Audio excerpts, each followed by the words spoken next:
Bismillahirrahmanirrahim. Assalamualaikum warahmatullahi wabarakatuh. Waalaikumsalam warahmatullahi wabarakatuh. Wabarakatuh. Innal hamdalillah nahmaduhu wa nasta'inuhu wa nastaghfiruh wa na'udzu billahi min shururi anfusina wa min sayyiati a'malina. May yahdihillahu fala mudilla lahu wa may yudlil fala hadiya lahu. Asyhadu an la ilaha illallah wahdahu la syarika lahu wa asyhadu anna Muhammadan abduhu wa rasuluhu alladzi la nabiyya wa rasula ba'da. Allahumma salli wa sallim wa karim wa barik wa an'im ala nabina wa syafi'ina wa maulana wa qudwatina wa imamina Muhammad wa ala alihi wa sahbihi wa man ihtada bi sunnati wa hudahu amma ba'du. Alhamdulillah wa syukurillah, tidak bosan-bosannya kita bersyukur atas semua nikmat Allah, karena dengan nikmat Allah lah Allah kita mendapat suatu karunia yang luar biasa. Allah bangunkan kita di pagi hari ini dalam keadaan sehat walafiat, dan juga nikmat iman dan Islam menjadi nikmat yang paling kita syukuri. Karena dengan iman dan Islam itulah mudah-mudahan Allah Subhanahu wa taala kita mendapatkan husnul khatimah di akhir hidup kita, dan tentu kebaikan-kebaikan di dunia ini.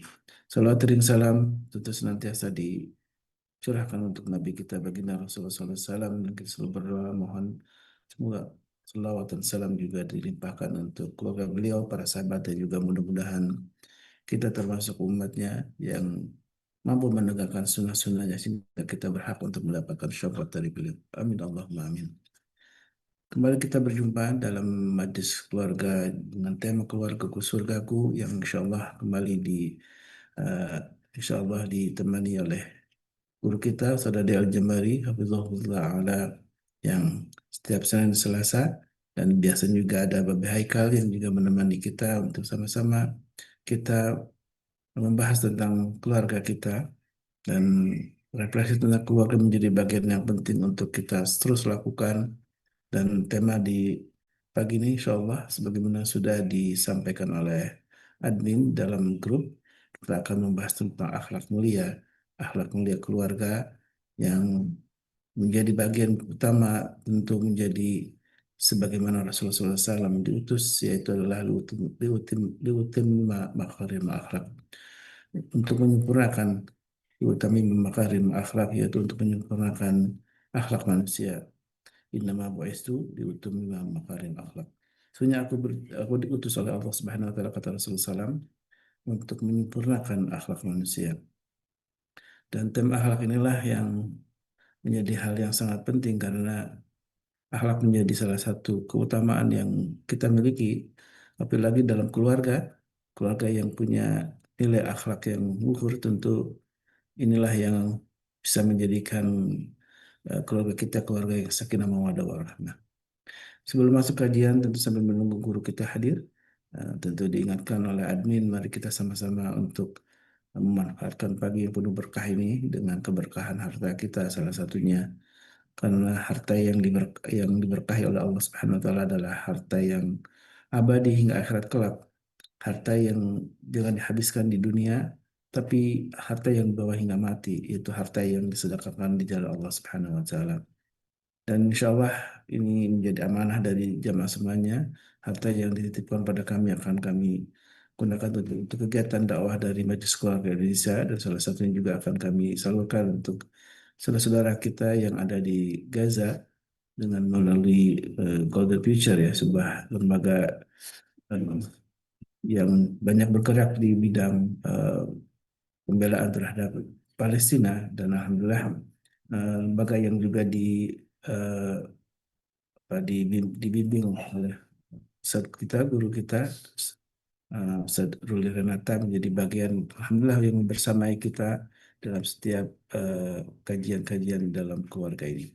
Dan alhamdulillah tema tentang keluarga terus menjadi bagian penting yang kita bahas bersama para guru kita, dan tema tentang akhlak mulia ini menjadi sangat penting, ya, karena tadi sebagaimana disampaikan tentang hadis Nabi SAW diutus untuk menyempurnakan akhlak manusia, dan kata Rasulullah, sebaik-baiknya orang itu adalah wa khairukum li ahli, yaitu sebaik-baiknya kita adalah yang paling baik terhadap keluarganya.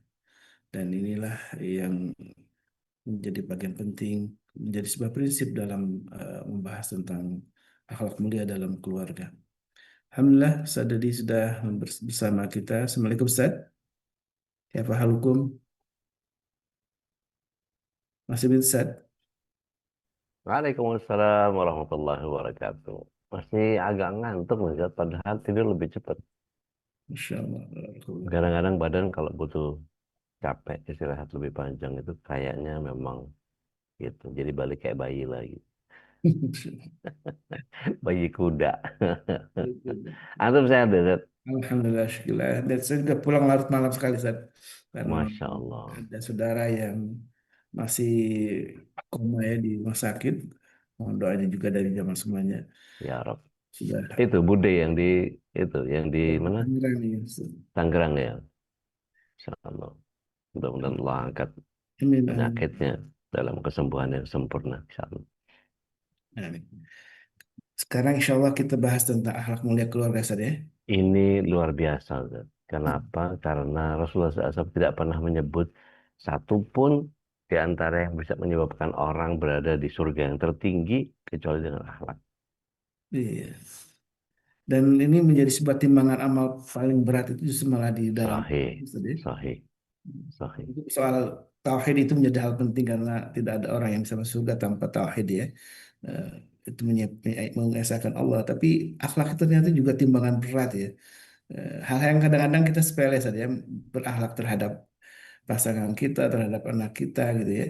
Itu menjadi sebuah timbangan amal paling berat ternyata, Insya Allah. Sahih. Dan akhlak ini akibat, Ustaz, bukan sebab.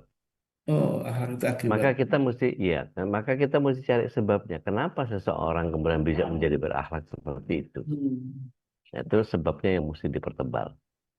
Nah ini insya Allah yang dibahas insya Allah di pagi ini bersama Insya Pak Allah. Saudari Lari ada orang yang katakanlah orang selalu menganggap misalnya oh, orangnya sudah kelihatan baik gitu ya. Eh, Kayaknya agamanya Depan bagus. agamanya luar biasa, tapi Hmm, kok akhlak terhadap keluarganya kurang gitu ya. Bahkan iya. mungkin tampilan di luarnya itu seperti orang baik gitu. Ustaz. Tampilan di luar terhadap mungkin teman-temannya dengan Ya. keluarganya orang ini kelihatan baik, tapi kok di rumahnya berbeda. Nah, ini sering ada Nah, seperti itu, Ustaz. ini nih. Iya, iya.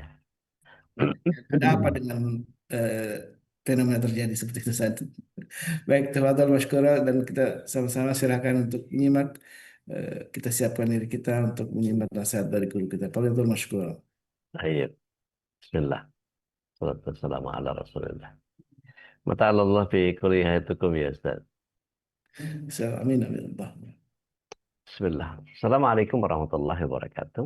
Waalaikumsalam Waalaikumsalam warahmatullahi warahmatullahi wabarakatuh. wabarakatuh. Innal hamdalillah nahmaduhu wa nasta'inuhu wa nastaghfiruh wa nastahdihi wa na'udzu billahi min syururi anfusina wa min sayyiati a'malina.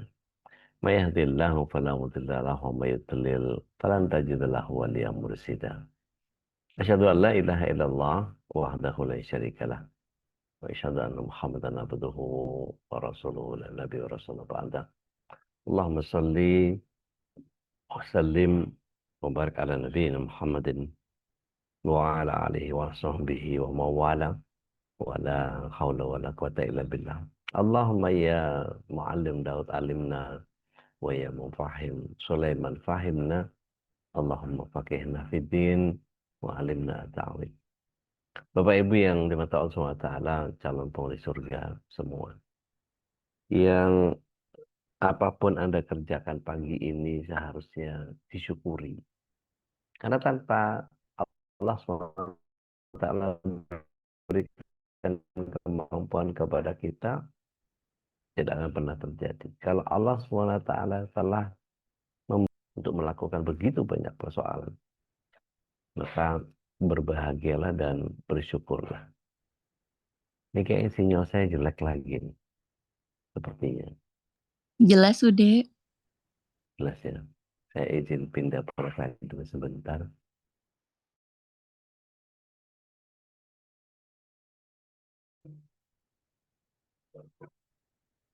Kalau gini, ada perubahan nggak? Jelas, Ustaz, alhamdulillah. Baik, Jelas. alhamdulillah. Bapak Ibu yang dimata Allah SWT, tentu kita sempurnakan kesyukuran kita kepada Allah dengan menghadirkan salawat serta salam kehadirat Rasulullah SAW, berikut para keluarga, sahabat, dan para pecinta risalah dan syariat beliau hingga akhir zaman. Mudah-mudahan kita yang hadir pada kesempatan pagi hari ini bisa menjadi bagian dari golongan orang-orang yang mendapatkan syafaat beliau kelak di akhirat. Amin. Dan ketika kita eh, pagi ini diberikan kesempatan untuk menghadirkan begitu banyak doa, maka salah satu doa yakni kita mohonkan kepada seluruh pembina, pengurus, uh, dan seluruh keluarga kita,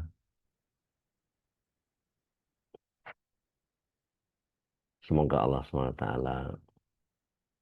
senantiasa terus memberikan keistiqomahan di dalam kita menjalankan kehidupan kita ini sampai kita menjemput usul khotimah di akhir hidup kita, dan kelak kita dikumpulkan bersama keluarga di surganya Allah Tabaraka wa Ta'ala. Amin.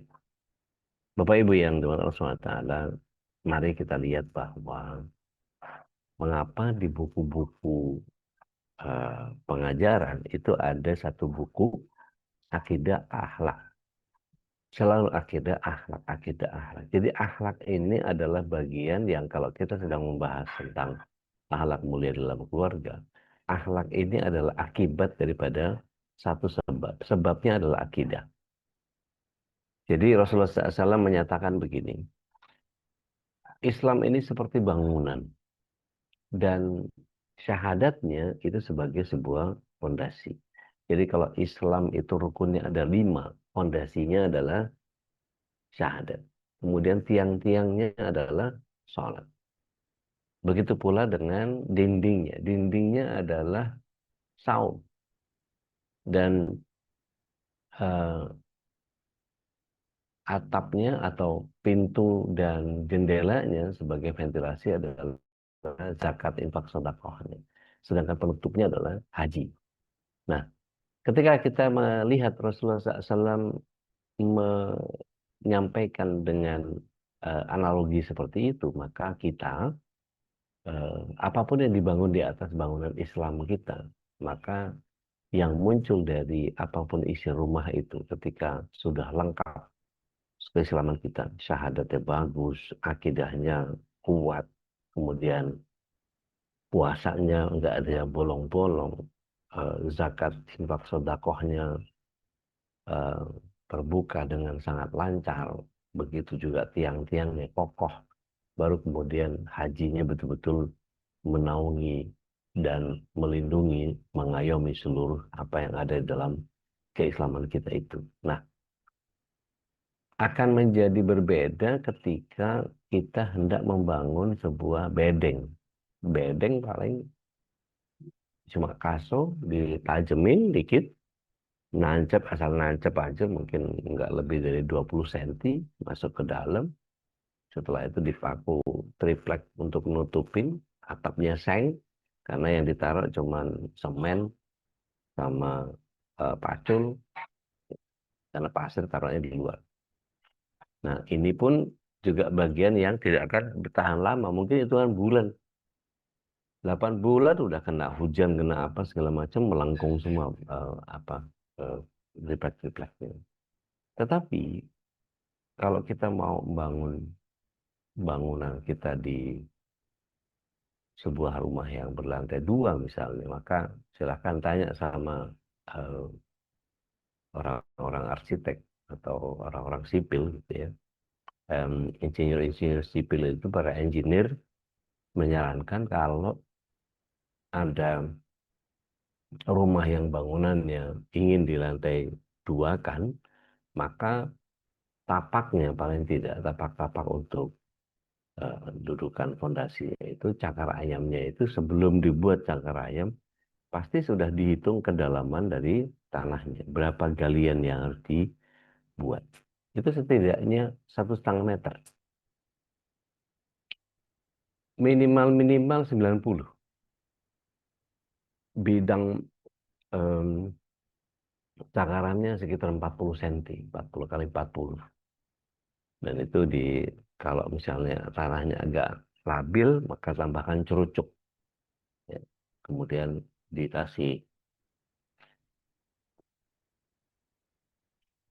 pasir kira-kira 15 cm, baru kemudian duduk cakaran di situ. Baru eh, batu-batu kali yang besar-besar itu. Baru kemudian dicor. Cornya pun juga hitungan berapa split, berapa semen, berapa air, dan pasirnya itu dihitung betul cermat supaya fondasinya betul-betul kokoh. Berbeda dengan tiang. Tiang itu mesti dipakai besi, besinya besi ulir atau besi polos. Belum lagi nanti slope-nya mau kita beli jadi atau kita rangkai, minta sama tukang supaya lebih rapat lagi kawat bendratnya itu. Terus sampai kemudian paku yang dipakai itu paku eh, yang mana, paku usuk atau paku reng atau apa, dan itu betul-betul butuh spesifikasi yang sangat kokoh untuk mendirikan sebuah bangunan. Artinya kalau bangunan saja diperhatikan sebegitu pentingnya, nah bagaimana dengan agama kita? Bagaimana dengan keislaman kita? Maka harus dibangun dengan fondasi yang sangat sangat kuat. Artinya begini, ketika akidah ini adalah keyakinan hati seorang muslim terhadap Allah, Rasul, malaikat, kitab, hari akhir, dan takdir. Sedangkan akidah ini bicara tentang bagian akar dalam sebuah pohon.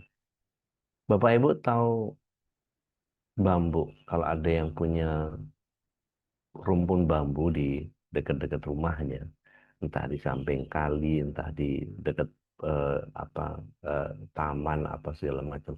Perhatikan 5 tahun pertama kalau orang nanam cikal bakalnya em, bambu, apa yang terjadi?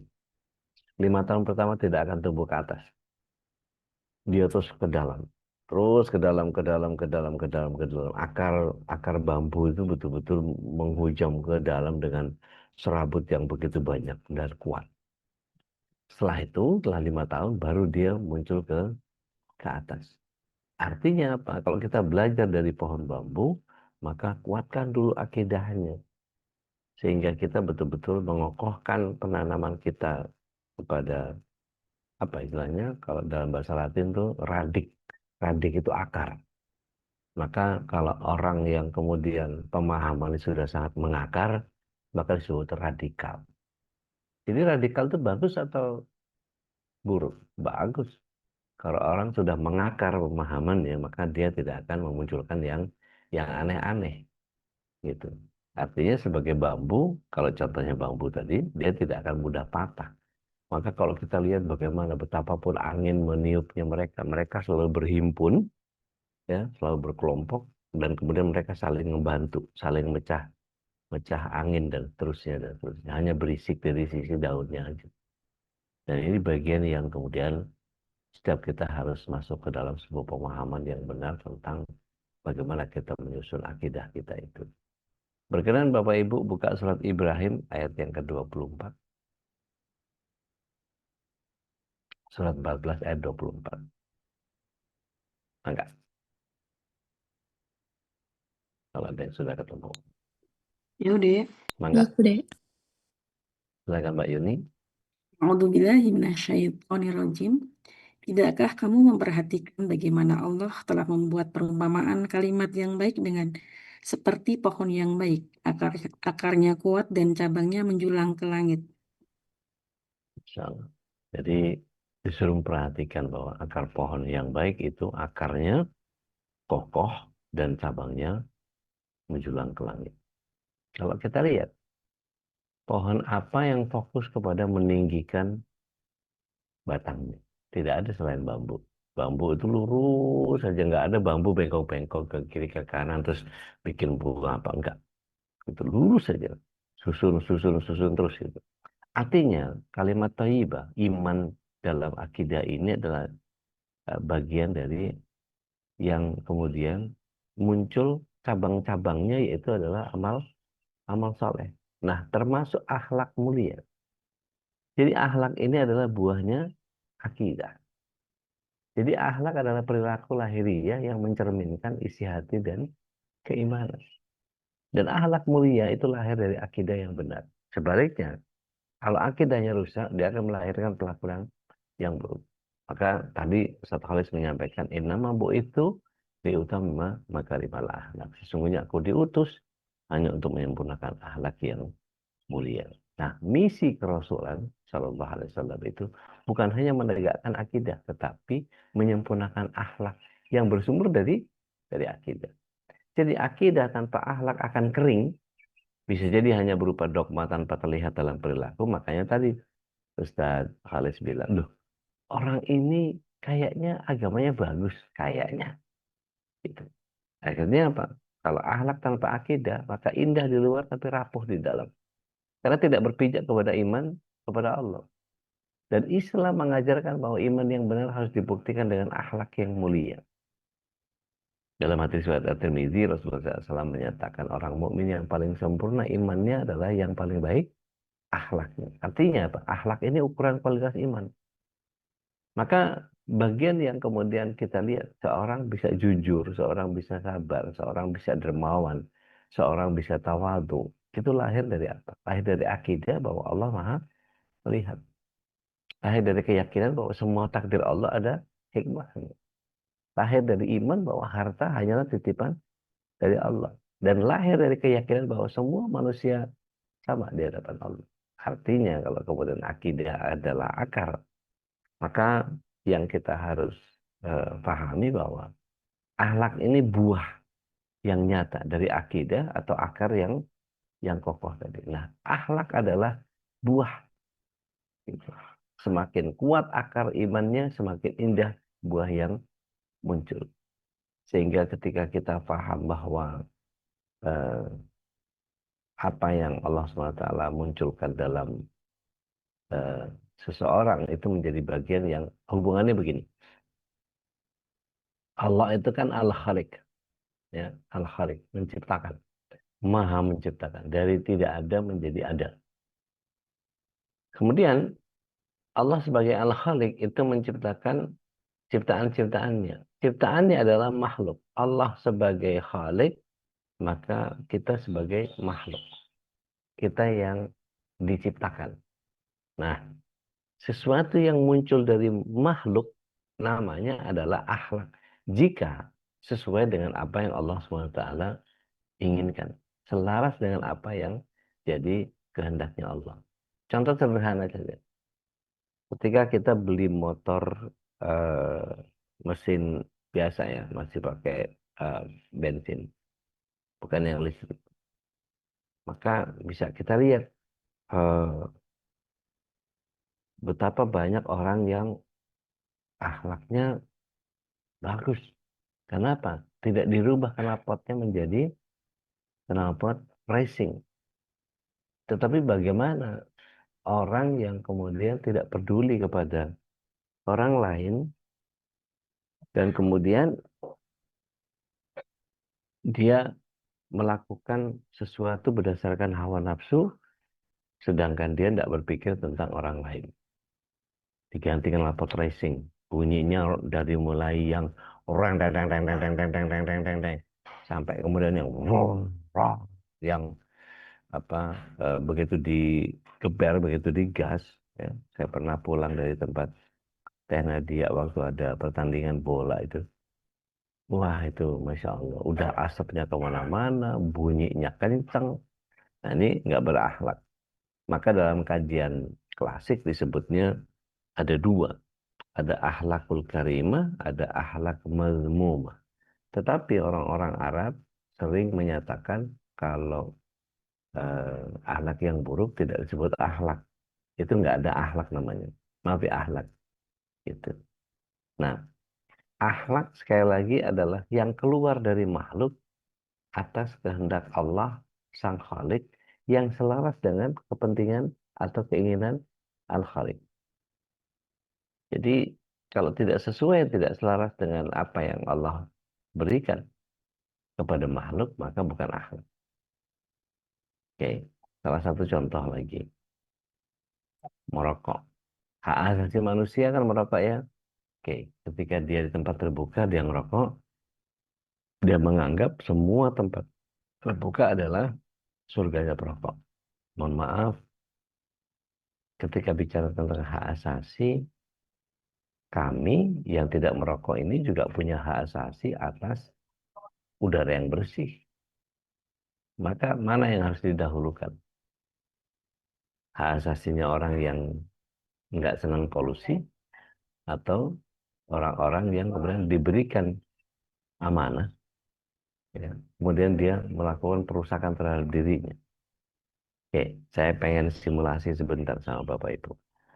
Kalau ada orang datang ke rumah ibu, ibu lagi nyapu dalam. Dari dalam, sapu ke depan, debu dan kotoran di bekas sampah-sampah apalah segala macam. Anak-anak mungkin habis bikin prakarya 17-an, pating seluwer itu disapu ke depan. Begitu sapu ke depan, terus mau dipel. Begitu sapu di depan ada orang yang ngadahin kotoran itu. Terus kemudian masuk ke rumah ibu, terus kemudian disebar lagi, dikotorin dalam rumahnya. Kira-kira apa sebutan yang pas untuk orang ini?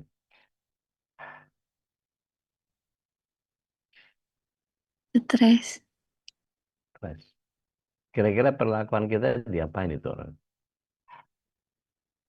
Dikasih tahu. Kasih tahu. Kalau dia kita udah sapu nih, sampai depan dikotorin lagi, dia balik lagi lakukan hal yang sama.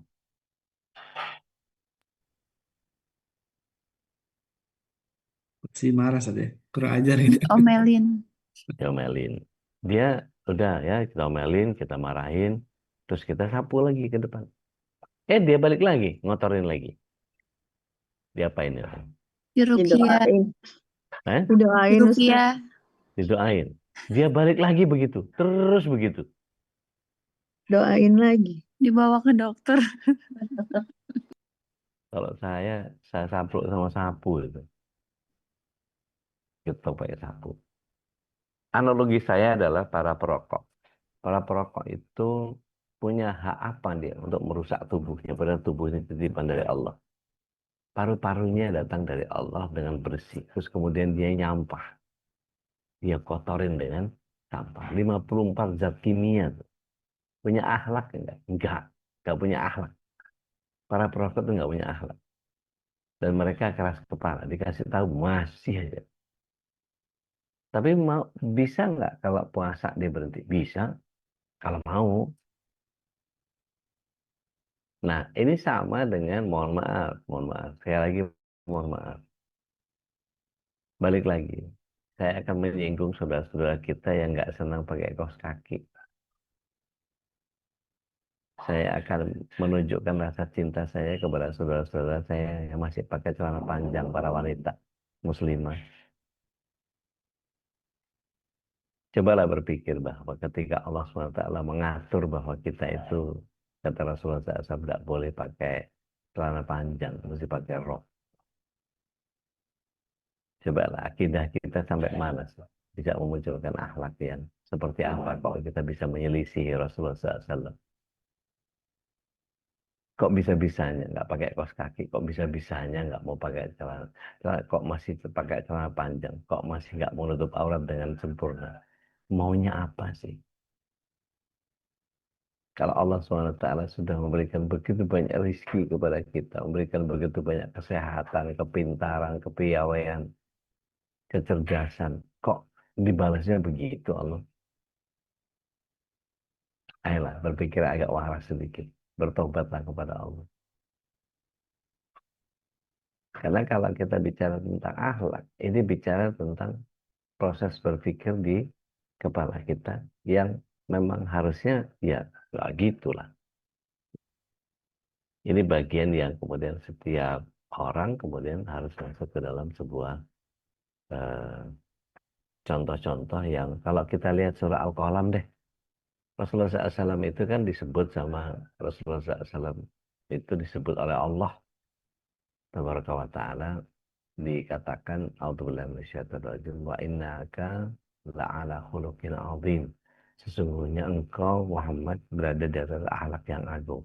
Artinya gini, kalau Rasulullah SAW datang dari orang yang tadinya berangasan terus kemudian jadi pendakwah gitu, rasanya Nabi nggak pantas dibikin seperti itu deh.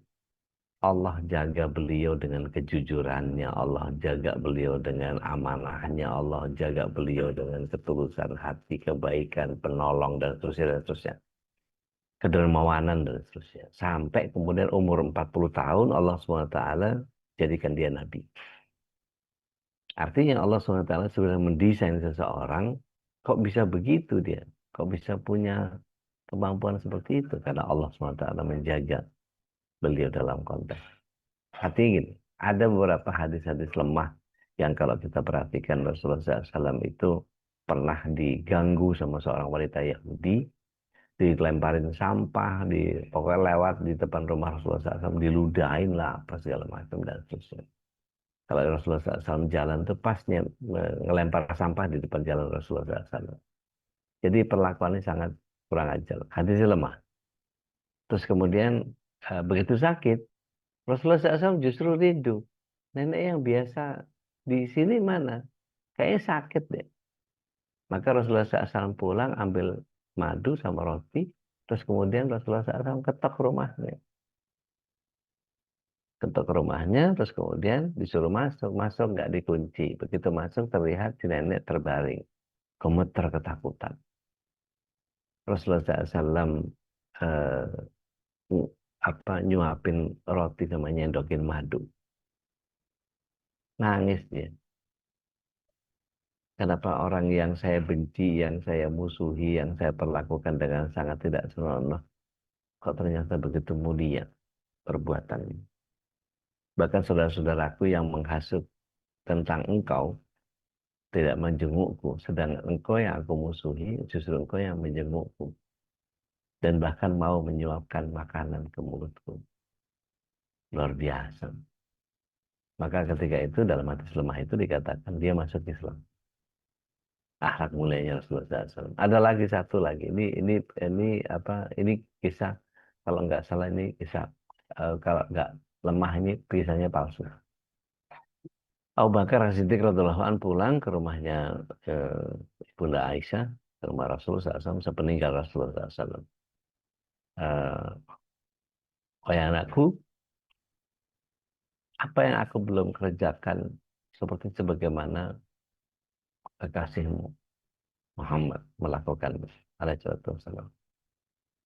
Maka Ibunda Aisyah menyatakan dalam hadis lemah itu semuanya sudah habis, cuma satu.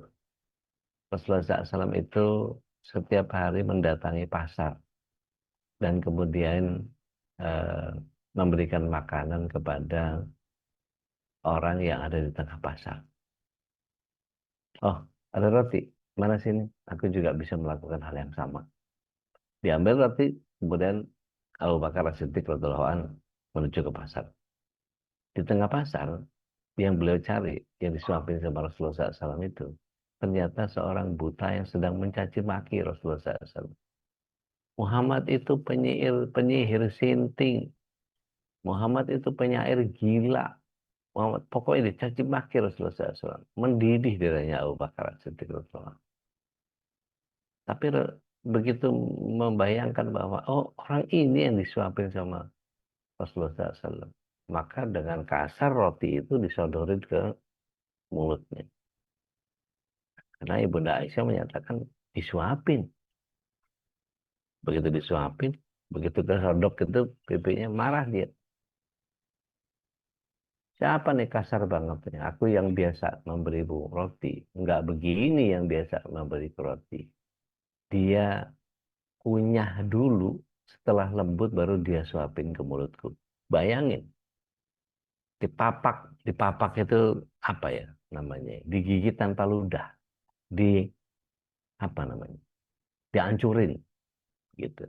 Dihancurin, baru kemudian disuapin. Rasulullah SAW begitu tuh. Tapi hati lemah ya. Dan dia masuk Islam. Sekarang yang menyuapimu sudah mati. Engkau siapa? Aku saudaranya. Dan dia masuk Islam. Gitu. Tapi hati lemah. Gitu. Masih ingat bagaimana Rasulullah SAW di Taif didolimi tapi justru mendoakan kebaikan? Jadi akhlaknya Rasulullah SAW itu bukan teori tapi betul-betul rahmat yang nyata. Dan kalau kita lihat betapa Abu Bakar As-Siddiq radhiyallahu anhu, saya pernah membahasnya bareng sama Abang Saifullah bin Abu Bakar, gitu ya, Abang Advokat, bagaimana Mistah diberikan pemaafan karena ingin mendapatkan ampunan Allah. Jadi Abu Bakar As-Siddiq radhiyallahu anhu marah ketika Aisyah difitnah sama Sofwan karena datang terlambat, dan Abdullah bin Ubay bin Salul memberikan satu statement open ended question, gitu ya. Nggak mungkin kalau laki-laki dan perempuan berdua, kalau nggak titik dilepas. Begitu titik dilepas, mulai itu. Kira-kira kalau Bapak Ibu nerusin kata, nggak mungkin laki-laki dan perempuan berdua doang, kalau nggak apa yang paling pantas kata-kata berikutnya.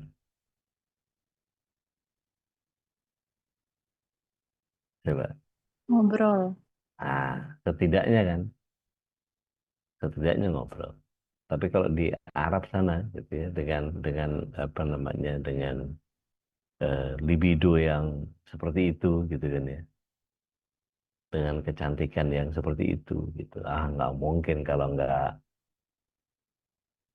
Nah, titik-titiknya itu menyebabkan orang berspekulasi. Wah, Aisyah sudah selingkuh bersama Sofwan sampai akhirnya beliau sakit, beliau dikirim ke rumahnya ibunda, ke siapa, Abu Bakar As-Siddiq radhiyallahu anhu, dan kemudian uh, dijenguk oleh Rasulullah SAW.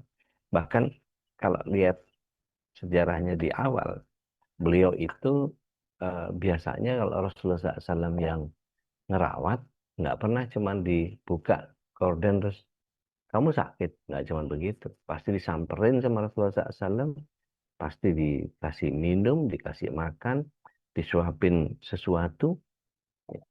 Tapi kali ini begitu Rasulullah SAW kemakan sama eh,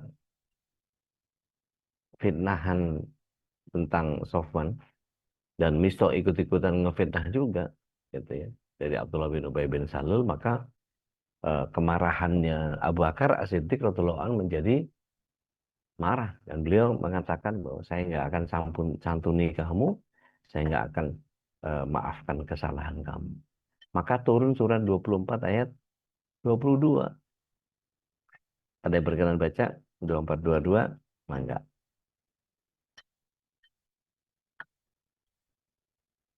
Silakan. Siap, Ude. Bapak Dali. 24 ayat 22 ya. Auzubillahiminasyaitonirrajim. Dan janganlah orang-orang yang mempunyai kelebihan dan kelapangan di antara kamu bersumpah bahwa mereka tidak akan memberi bantuan kepada kerabatnya, orang-orang miskin dan orang-orang yang berhijrah di jalan Allah, dan hendaklah mereka memaafkan dan berlapang dada. Apakah kamu tidak suka bahwa Allah mengampunimu dan Allah Maha Pengampun, Maha Penyayang? Kalau ayat itu khusus ditujukan kepada Abu Bakar As-Siddiq radhiyallahu anhu yang tidak mau memaafkan kerabatnya, si Mistah. Maka kesadaran akidah yang sangat cepat itu membuat beliau menjadi berbalik. Astagfirullahaladzim, kalau saya nggak sampai dapat ampunan dari Allah SWT, gimana nasib saya? Maka setelah mendapatkan ayat itu dari Rasulullah SAW, dia langsung samrit, Mistah, saya akan tetap santuni kamu dan saya akan maafkan kamu. Karena yang diinginkan dari Allah.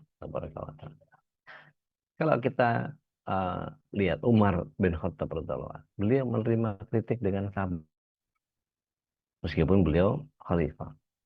Gitu. Ali bin Abi Thalib radhiyallahu anhu, kata sebagian ulama menyebutnya sebagai karamallah wajahahu. Ketika perang, satu kali kesempatan beliau sudah berhasil menjatuhkan musuh. Dan sudah tinggal nusuk atau tinggal menggal. Maka musuhnya meludahi wajahnya Ali. Apa yang terjadi? Ali langsung meninggalkan orang yang sudah terjatuh. Orang Arab itu kalau perang gentle. Jadi kalau perang tuntasin. Kalau mau bunuh, bunuh sekalian. Kalau mau penggal, penggal sekalian. Ali, kenapa kamu tinggalkan aku? Marah si musuhnya ini. Nggak gentle banget gitu. Kayak ngeledek banget. Itu harga diri jatuh itu. Ali, kenapa engkau meninggalkan aku? Apa jawab Ali? Bin Abi Thalib radhiyallahu anhu,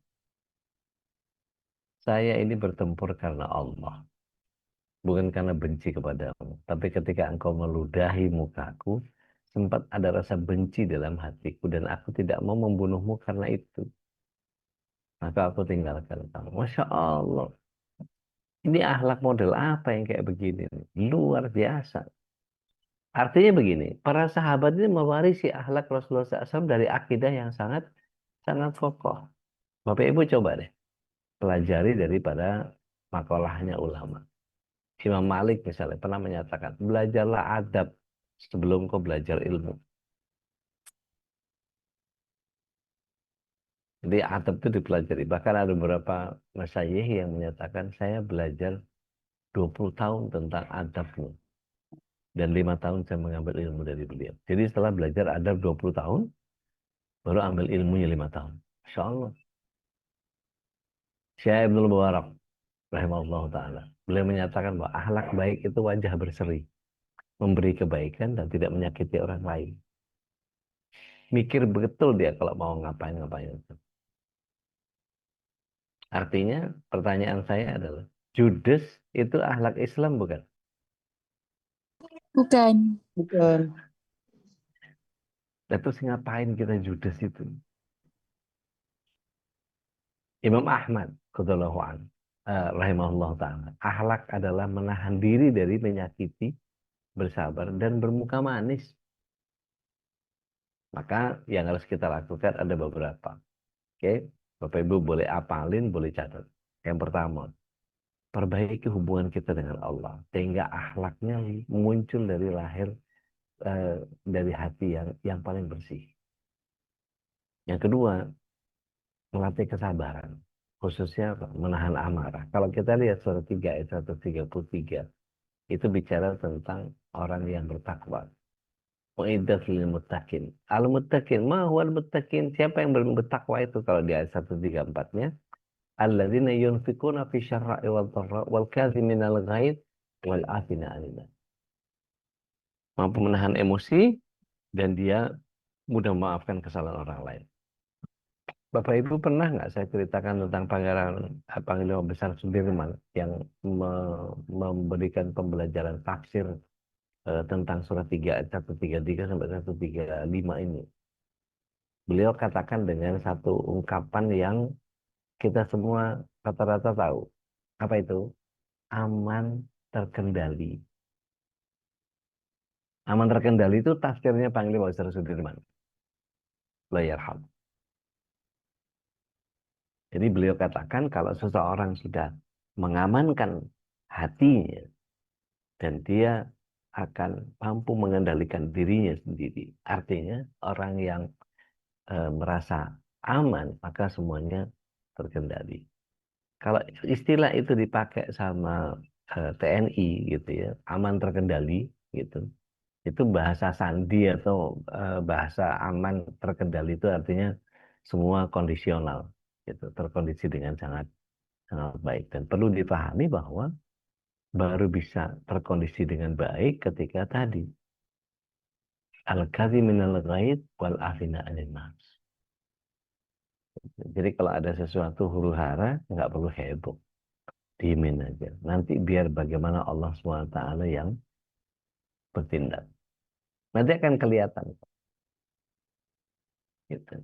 Nah, yang ketiga, biasakan senyum, salam, dan milih kata-kata yang baik. Makanya eh, bukannya hendak membandingkan dengan banyak orang, tapi saya berusaha untuk tetap memberikan senyuman terbaik saya ketika saya bicara. Karena saya dasarnya dari radio, radio itu harus punya smiling voice.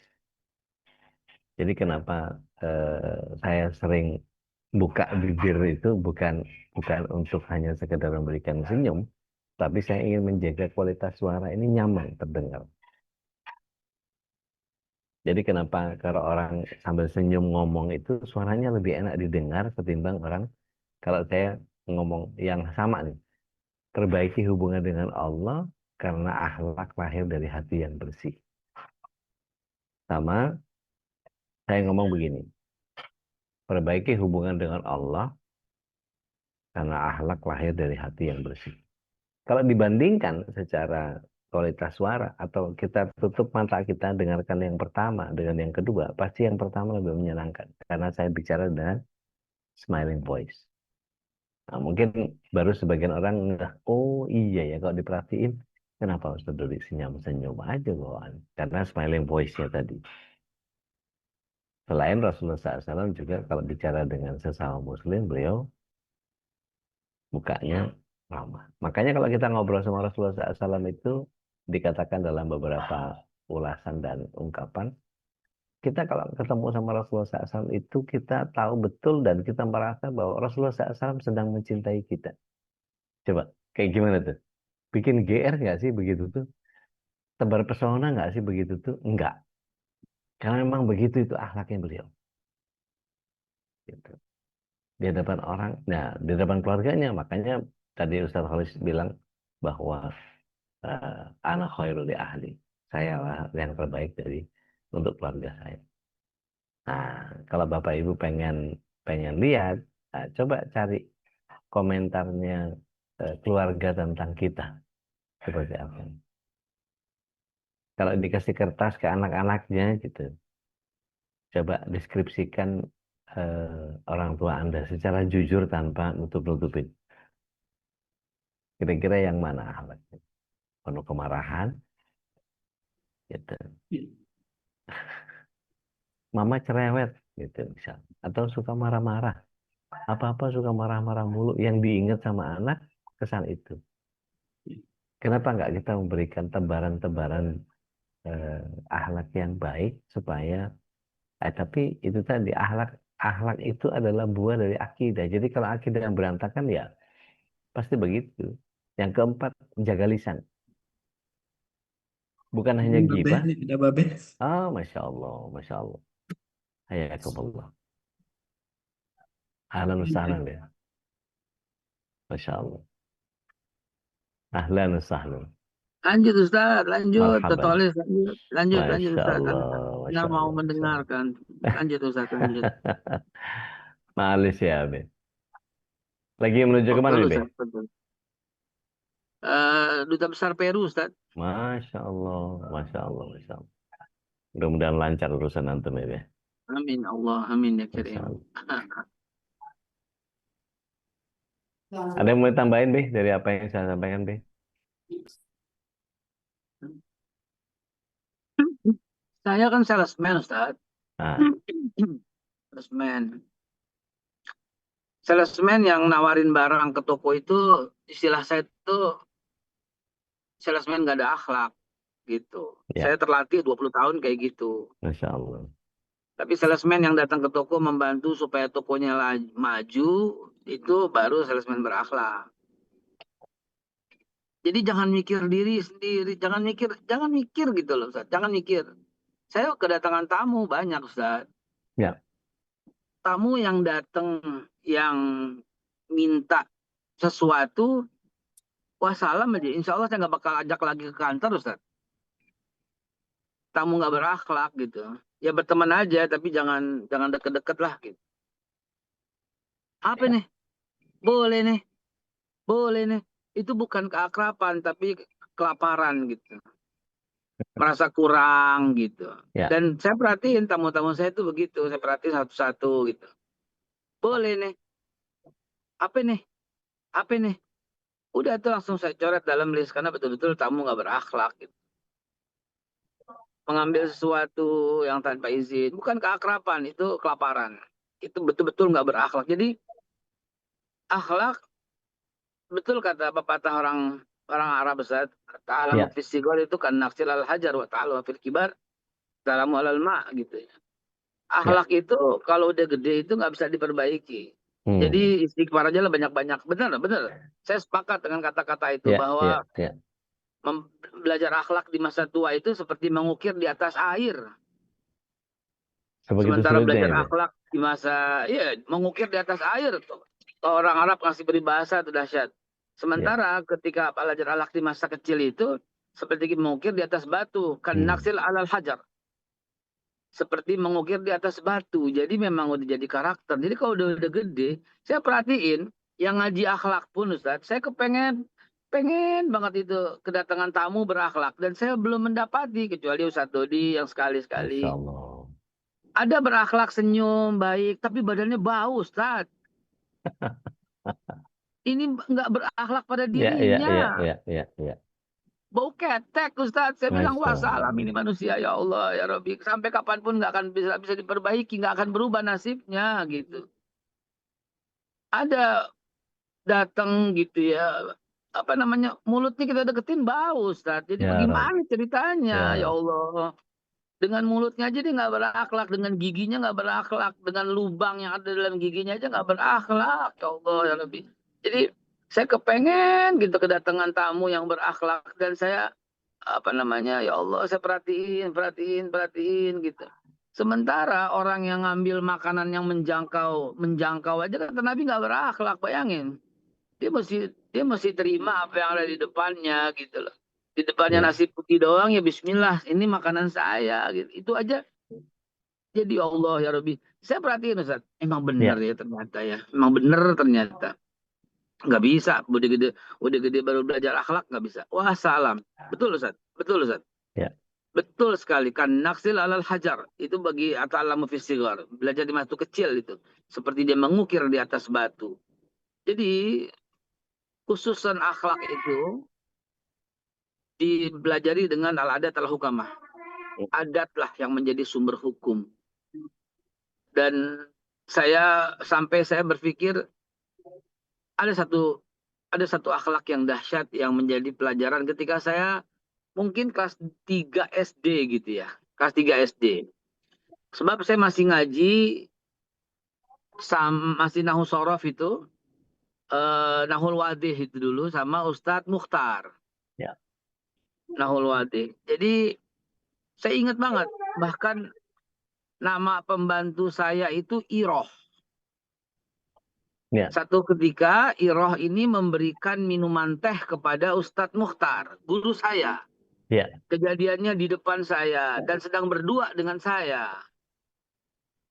Begitu Iroh masuk Assalam. dan memberikan air teh kepada Ustadz Mukhtar mencicipi, tapi dia menahan kecut di mukanya dengan memejamkan matanya. Saya ingat banget kejadian itu.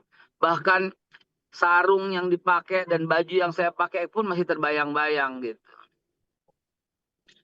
Saya perhatiin sambil ngaji, fa'alu.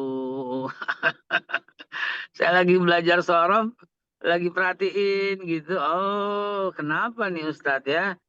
Dia nggak minum lagi. Saya tawarin, Ustadz minum Ustadz. Saya penasaran. Dia nggak minum. Ustadz minum Ustadz. Iya nanti. Dia nggak minum. Padahal dia nggak biasanya begitu. Sampai akhirnya saya tanya, Ustadz, tehnya nggak enak ya?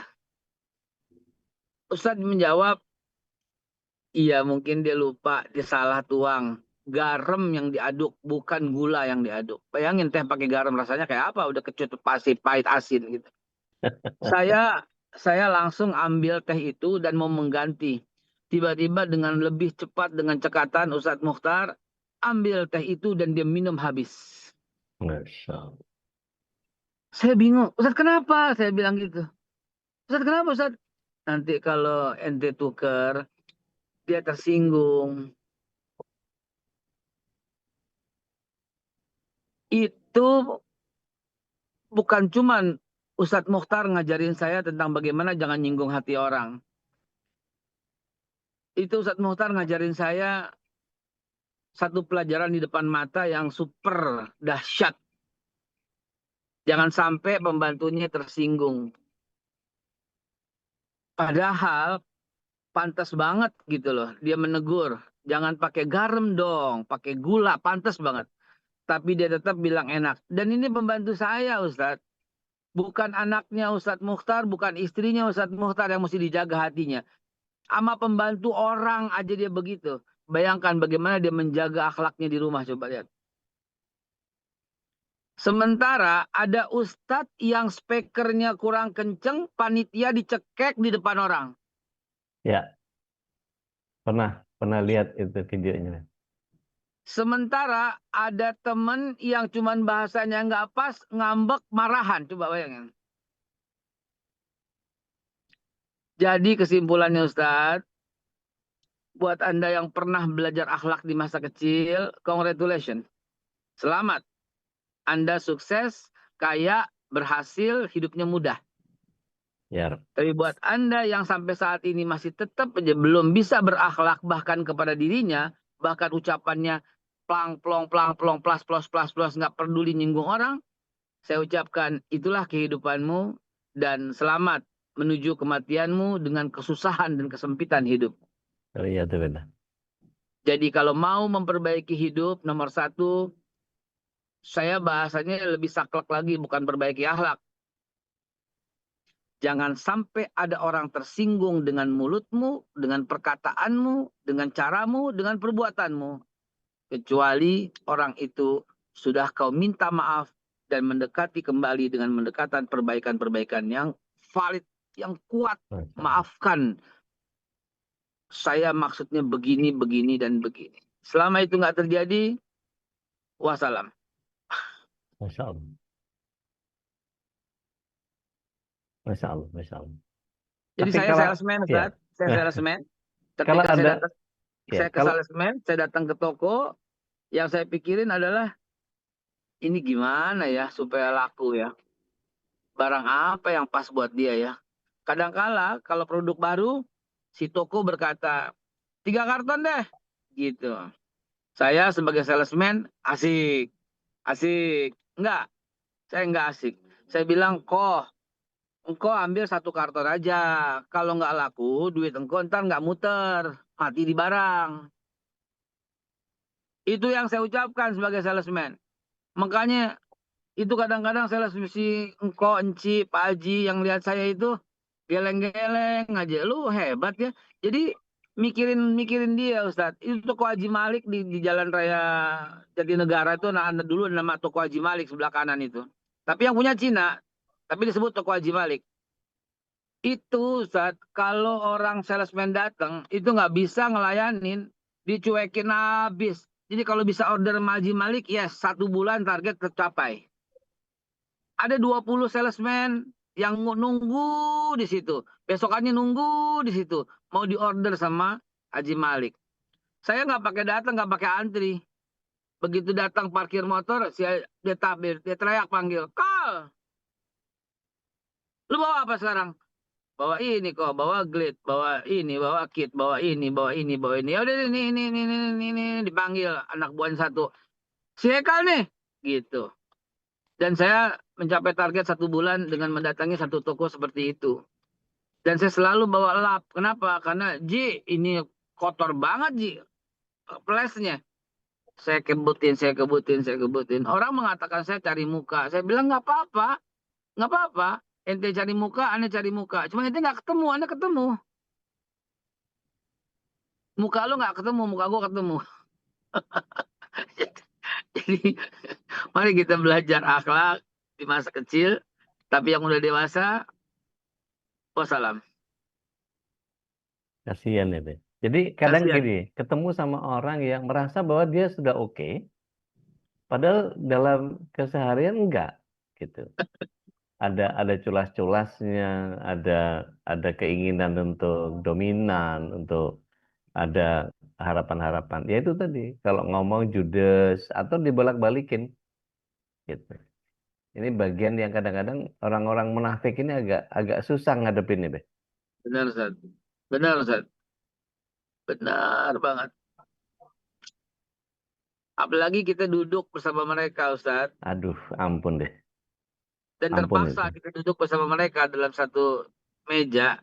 Saya cuma istighfar aja, minum air aja, buka handphone aja gitu aja loh, Ustaz. Tapi gimana kita tahu kok kesehariannya?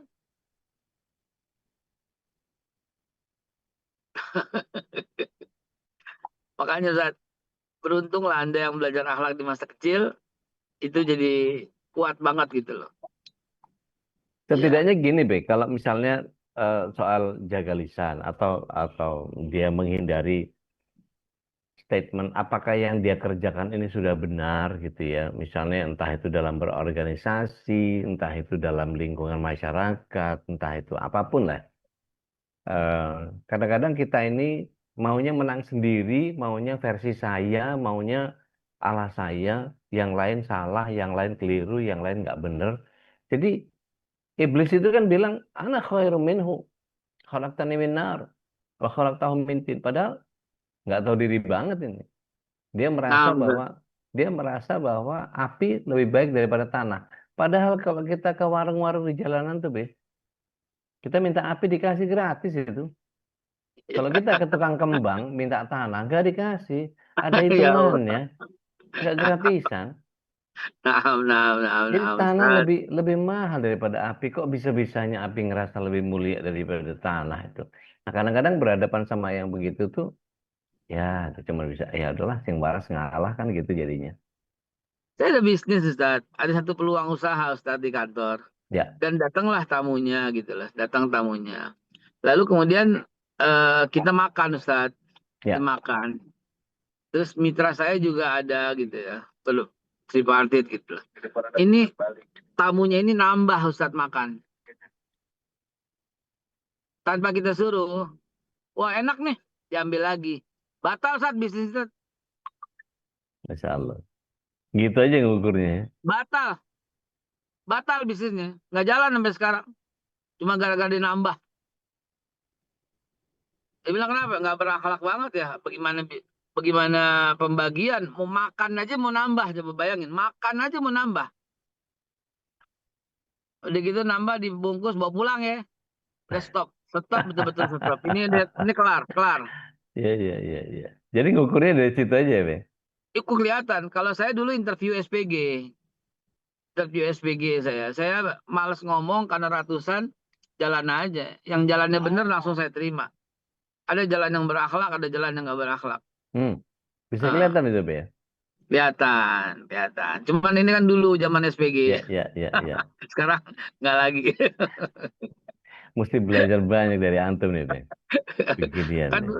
lah haula urusan fakta di lapangan kita, Ustaz. Urusan ayat hadis ada ahlinya, Ustaz. Ya Rab, ya Rab, ya Rab.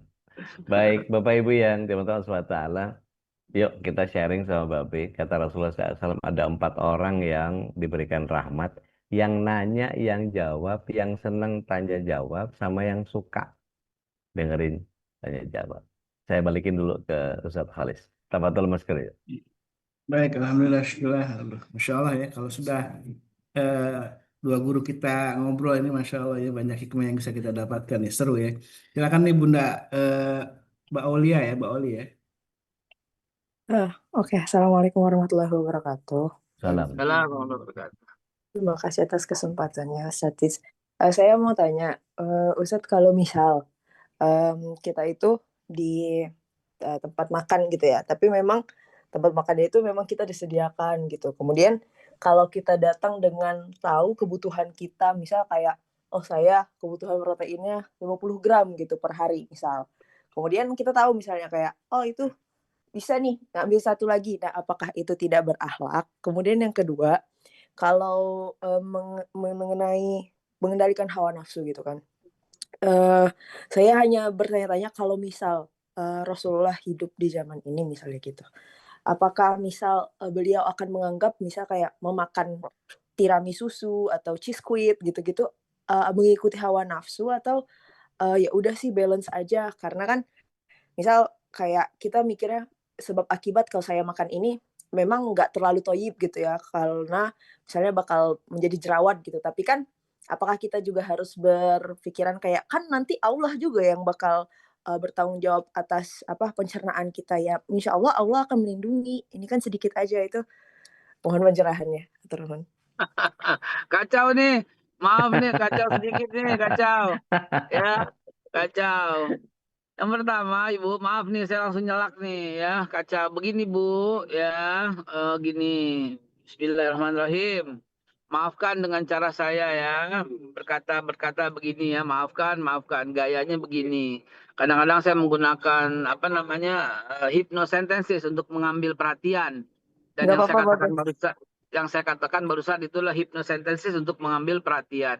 Sehingga dengan saya katakan begitu, saya mau menyampaikan beberapa poin. Kebutuhan kalori saya, itu udah kalimatnya, Bu. Kebutuhan kalori untuk saya. Itu di situ kacaunya.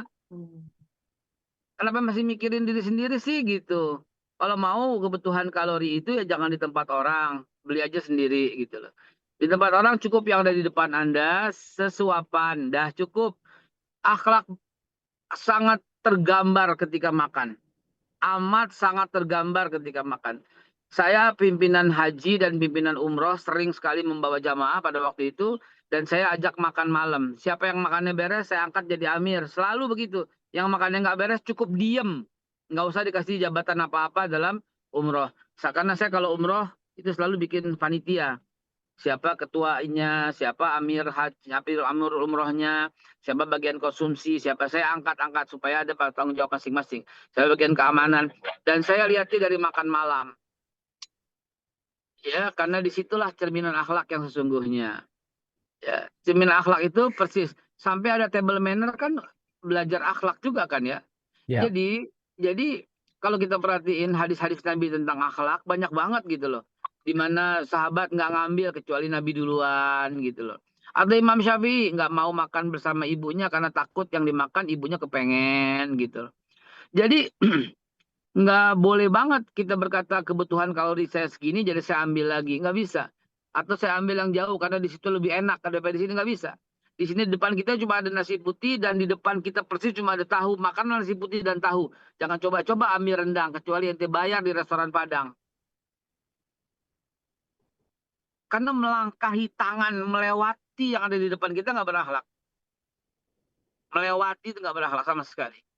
Itu makanya kalau di restoran Cina ada meja puter ya, Be? Dia bisa Ada meja diputer ya. Saya ingat banget ketika kita datang kepada Al-Habib Umar Al-Attas Condet. Saya, Imam, Dwi waktu itu tuh ya datang ke beliau. Waktu lebaranan gitu ya, waktu lebaran. Sama satu orang lagi yang saya nggak sebut namanya karena seru ceritanya. Jadi ketika kami datang ke rumah Habib Umar, masuk satu orang teman kita disuruh di luar aja sama Habib Umar. Di luar kita bertiga masuk. Dan ketika bertiga beliau mengeluarkan makanan. Ya, di depan saya cuma ada biji ketapang. Yang orang Betawi bilang makanan berikut yang iseng-iseng yang nggak ada gininya. Dan di teman saya tuh makanannya kacang. Dan orang kita kan demennya kan kacang gitu kan ya. Teman saya ngambil dan saya hanya ngambil biji ketapang persis yang ada di depan saya. Ini Habib Umar liatin aja. Begitu beberapa saat kemudian Habib Umar masuk lagi ke dalam dan mengeluarkan kacang mede hanya di depan saya. Dan kemudian setelah itu dia beritahu kenapa yang tahap satu teman saya itu nggak boleh masuk. Kenapa? Habib Umar berkata sama kita, itu tanya temannya. Dia belum mandi wajib, makanya nggak boleh masuk kemari. Bayangkan, junub aja ketahuan oleh beliau. Dengan basyirah batin yang luar biasa. Itu pengalaman saya masih kecil pada waktu ke rumah beliau lebaranan. Sama Imam, sama Dwi ya. Sama teman saya satu lagi. Jadi, cukup berakhlak itu ngerem. Betul-betul ngerem gitu loh. Dan kalau umpamanya ibu bilang tadi, apakah Rasulullah ngambil tiramisu apa ya istilahnya gitu yang kita mau, ya ambil aja. Tapi dengan kalimat Allah bertanggung jawab tidak ada sama sekali kalimat itu. Ya. Haram. Ma asabaka min hasanatin famin Allah, wa ma asabaka min sayyi'at faminan nafsik. Tidak ada Ya. sedikit pun andil Allah dalam kerusakan. Tidak ada sedikit pun andil Allah dalam kekurangan. Tidak ada sedikit pun andil Allah dalam kebanjiran. Tidak ada sedikit pun andil Allah dalam kebakaran.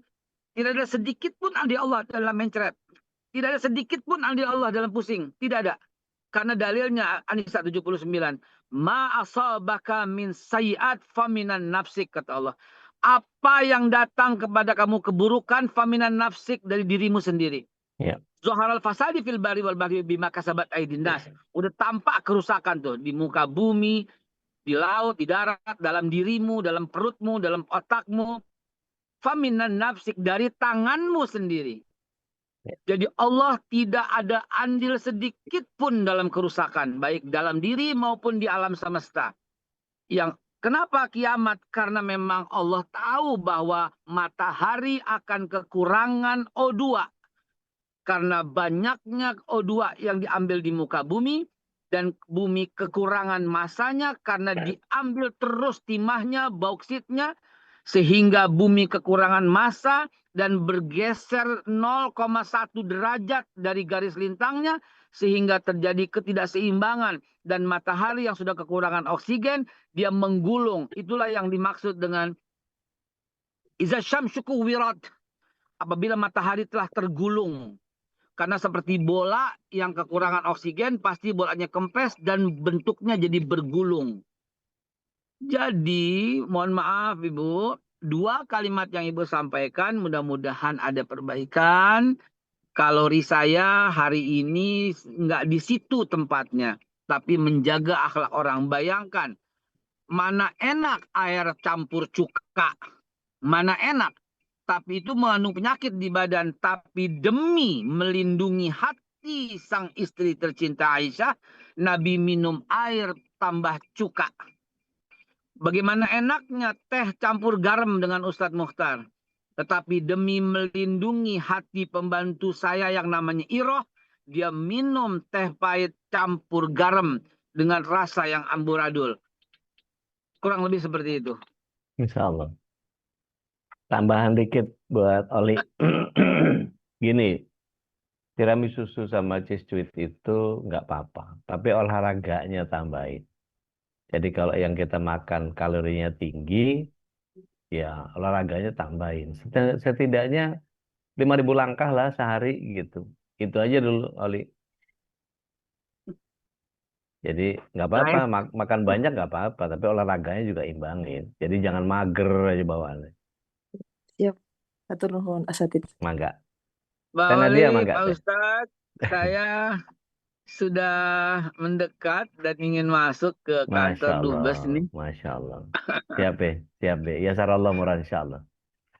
Maafkan, mari kita perbaiki diri, mulutnya Ya Rob, biar ya wangi, Rob. keteknya Siap, biar wangi, rambutnya biar wangi, siap. supaya ketemu orang enak, pasang Masya senyum Allah. jangan lepas.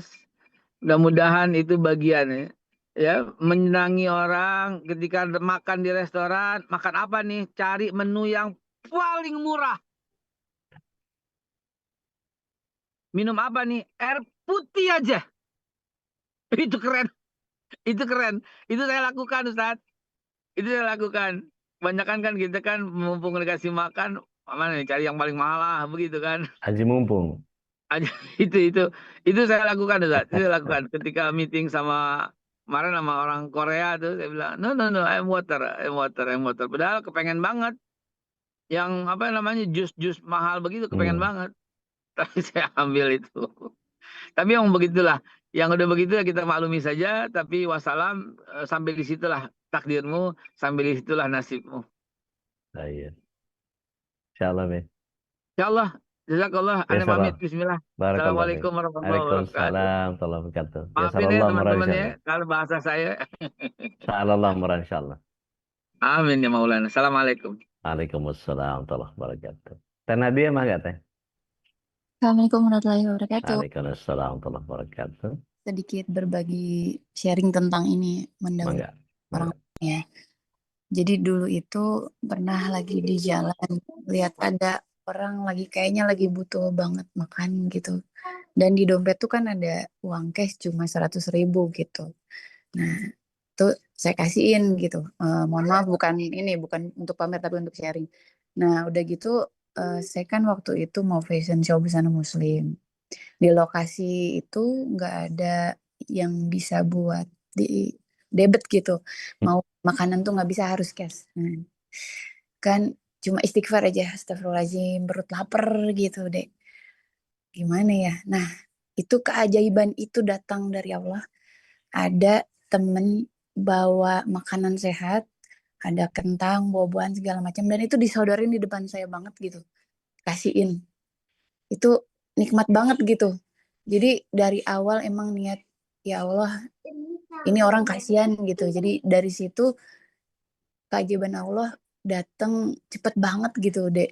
Orang nyodorin makanan, rasa lapar itu hilang. Jadi maksudnya di dalam ATM udah nggak berfungsi kan deh ya gitu ya. Rezeki kan gitu ya udah ya. Nah kerasa banget, ya Allah nikmat banget ini buah-buahan, sayuran di depan mata gitu. Ya yang kayak gitu itu nikmat gitu, kerasa banget ketika kita emang niat ngedahulin orang lain dan itu karena Allah gitu. Nah terus ada pertanyaannya, udah gimana caranya mempertahankan itu ketika kita memang punya duit tapi nggak bisa beli karena harus cash, terus kita lapar gitu tapi kita tetap harus ngeduluin orang lain supaya istiqomah, gimana udah? Assalamualaikum warahmatullahi wabarakatuh. Masya Allah. Bismillah. Salatu wassalamu ala Rasulillah. Waalaikumsalam warahmatullahi wabarakatuh. Jadi kalau sudah dimulai, kalau buat saya pantang, pantang diberhentiin teh. Dalam pengertian kalau itu kebaikan segerakan. Dan kalau sudah yakin sama janjinya Allah seperti itu, toh sudah terbukti, tinggal kita cari pembuktian yang lain dengan kapasitas yang mungkin di diangkat lebih besar sama Allah mungkin, atau digeser dengan kondisi yang jauh lebih luas dan seterusnya. Jadi terusin aja, karena udah dapat bukti dari Allah begitu, Bismillah, lakukan saja. Kalau buat saya terlalu banyak bukti-bukti itu terlalu banyak. Makanya saya sampai ada di tahapan yang sekarang ini merasa bahwa eh, udahlah, bersyukur aja deh, nggak berani minta. Jadi disyukurin aja gitu. Jadi mau mau kadang-kadang gini, baru baru kepikir gitu, tiba-tiba dihadirkan sama Allah. Itu kan jadi ngeri ya. Artinya gini, kalau Umar bin Khattab radhiyallahu an menyatakan warningnya begini, hati-hati dengan disegerakannya terkabulnya doa. Karena sangat boleh jadi itu istidraj. Itu langsung kayak, waduh, kok ngeri ya gitu. Maka sejak saat itu jadi nggak berani minta. Karena apa yang saya minta, kobul. Kebayang nggak teh, orang nggak punya duit. Eh, ada sahabat saya, tepatnya binaan saya, butuh motor. Motor saya kasih. Nah, terus buat saya apa? Ya udah ngojek. Kan ada gila-gilanya ya gitu, kalau orang waras biasa gitu ya, ada gila-gilanya gitu. Tapi apa yang terjadi? 4 hari kemudian ada orang ngasih uang buat beli mobil. Antum punya duit berapa? Saya punya 7 juta. Kurang berapa? Kurang 70-an. Tiba-tiba ditransfer, minta nomor rekening. Ditransfer. Kebeli mobil, second. Tapi buat saya itu hal-hal yang luar biasa. Udah habis itu saya nggak berani ngomong sama Allah, nggak berani minta sama Allah. Allah kasih begitu aja. Dan itu membuat saya jadi, aduh, saya ini masih amal compang-camping, masih banyak nyakitin hati orang, masih banyak bikin orang nggak senang sama saya. Kok iya dikasihnya begitu banyak limpahan, jangan-jangan ini istidrat. Maka saya seringkali menahan diri dan lebih banyak memberi sekarang. Makanya kalau di apa beberapa kondisi saya sering ngasih hadiah ini, hadiah itu, ngasih apa, ngasih itu.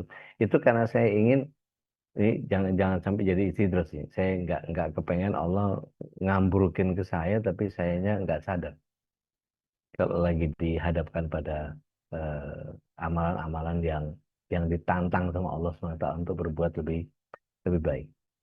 Dan itu sering terjadi yang begitu. Dan bagaimana cara mengistiqomahkannya? Kalau saya bilang eh, dalam keadaan yang paling jatuh sekalipun kita cuma ada di satu eh, fase di mana kita harus berdiri setelah jatuh. Itu aja. Berdiri setelah jatuh itu pastikan bahwa setiap kali kita jatuh kita dalam keadaan berdiri langsung. Jatuh langsung berdiri. Jatuh langsung berdiri. Nanti lihat bagaimana Allah SWT menguatkan kita. Wallahu a'lam. Udah boleh sharing satu lagi nggak? Mangga, mangga. Tentang akhlak itu ya udah. Jadi orang tua saya itu kan ngajarin untuk hormat siapapun dia gitu. Gak peduli itu mau tukang sampah, mau tukang dagang, mau pengemis, mau apa. Kalau dia orang tua hormati gitu. Bukan karena jabatannya, bukan karena mobil, Ya, ya, bukan karena wajah kerennya, bukan karena tampang baju atau apapun merek yang dia pakai gitu. ya. Nah, itu saya dari kecil diterapin itu kan sama orang tua gitu, alhamdulillah. Hmm, Sampai sekarang itu karena ke bawah gitu ya udah ngelihat orang tua yang di pinggir jalan itu naik itu ikut ke bawah gitu. hmm. Lihat Masya Allah. yang di pinggir jalan kasihan dan dia sopan banget alhamdulillah gitu. Maksudnya itu memang ke bawah gitu, emang nempel banget. Saya belum ngajarin, dia udah ngejalanin gitu.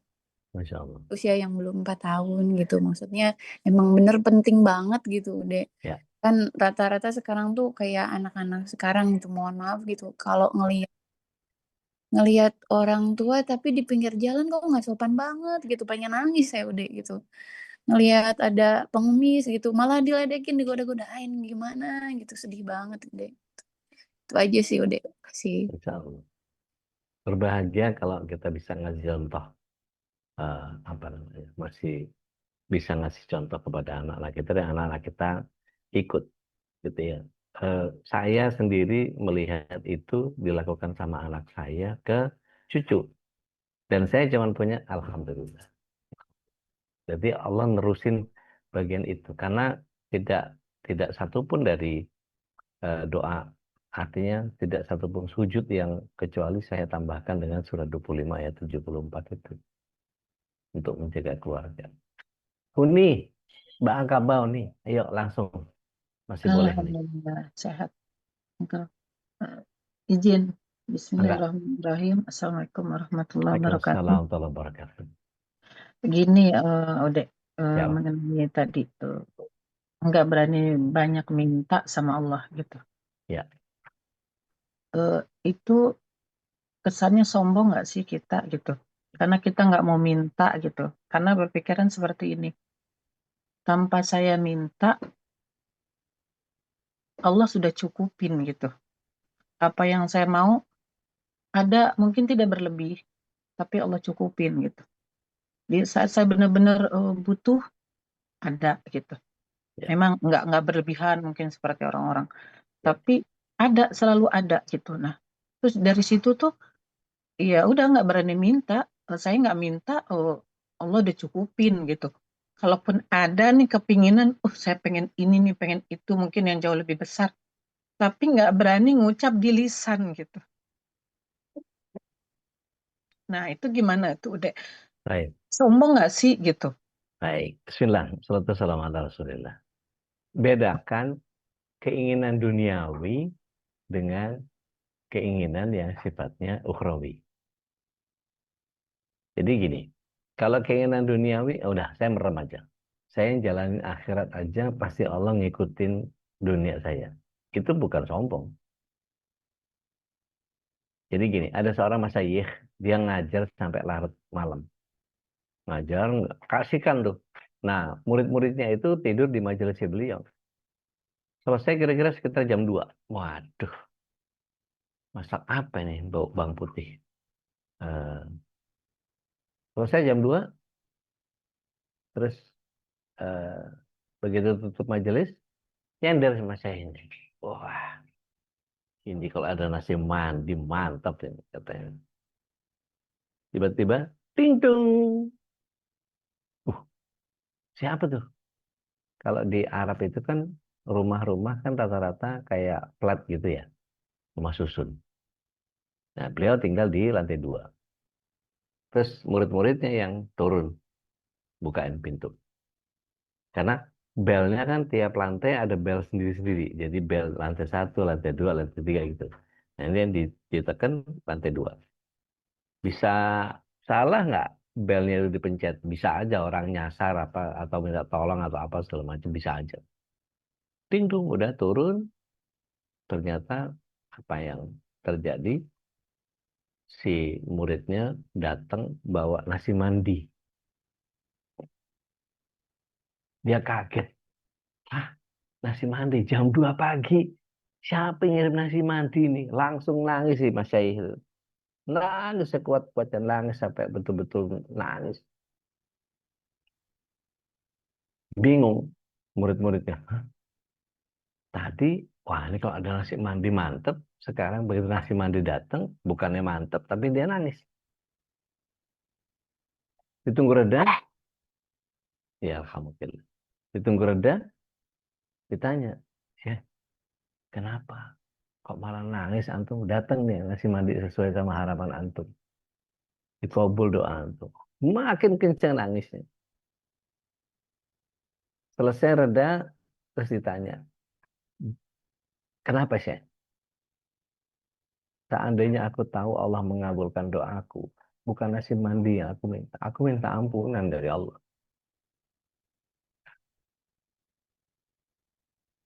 Jadi kalau kita urusan dunia udah dijamin sama Allah SWT. Tapi kalau kita kemudian mensyukuri apa yang Allah SWT sudah berikan dalam bentuk dunia, maka yang kita minta akhiratnya aja. Jadi mintanya jangan minta yang dunia. Kalau tadi saya bilang minta yang sifatnya duniawi. Minta yang akhirat masih. Minta ke Allah masih. Saya minta terus. Dalam sujud itu saya minta, ya Allah, jadikan pasangan saya terus dan terus menjadi penyejuk mata. Dan anak-anak saya menjadi penyejuk hati. Besarkan kami menjadi pemimpin kaum takwa. Nah, itu bagian yang kemudian terus saya minta, enggak pernah berhenti saya minta. Tiap sujud saya selalu sertakan itu. Surah 25 ayat 74 dalam tiap sujud. Ini bukan yang ngabulin amalan saya bagus, enggak, bukan. Yang saya minta sama Allah itu. Tetapi untuk urusan yang duniawi saya enggak minta.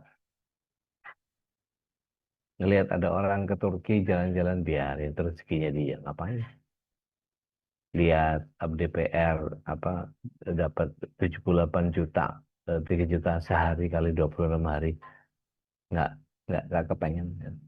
Ada kan di sosmed tiba-tiba bangun kok gue kepengen jadi anggota DPR ya,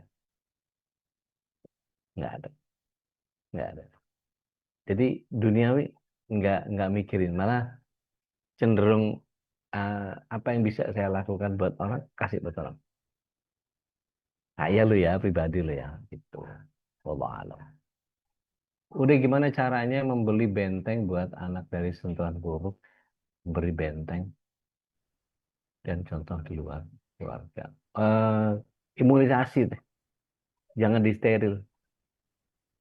Di luar sana akan ada orang yang melakukan begini, begini, begini. Jangan ditiru karena kita begini, begini, begini. Betul. Jadi jangan disteril, nggak boleh ini, nggak boleh ini, nggak boleh ini. Nanti mereka keluar, mereka dapat paparan itu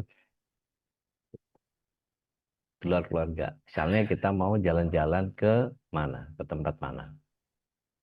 Kasih contoh langsung aja kalau ke anak. Saya bilang kalau sama anak-anak itu dulu ya, waktu masih anak-anak kecil gitu. Eh, hanya boleh ngambil makanan yang ada logo halal. Masih logo halal yang hijau yang bui. Apa yang terjadi?